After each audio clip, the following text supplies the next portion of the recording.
The performance at Asia Society, the Engendered event, can you talk a little bit about it? I was very fascinated by the fact when you appeared on stage, you carried a mask or a sculpture on your shoulder. And what did that represent? Well, the piece that was presented at Fashion Conscience was titled Common Bees.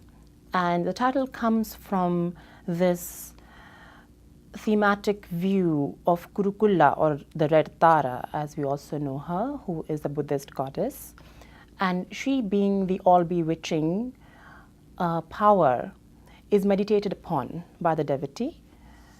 When someone wants to enrapture a beloved, Kurukulla is meditated upon, and the power is deemed to emanate in the form of bees from the person, the devotee, and the bees are common in color.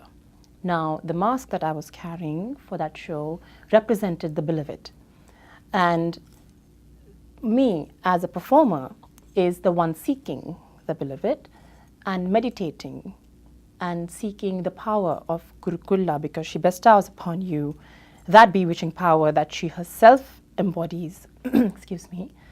And eventually what happens is that, the devotee is able to surround this object of affection with bees, and that is how she pulls the noose with which this person is welcomed into her world.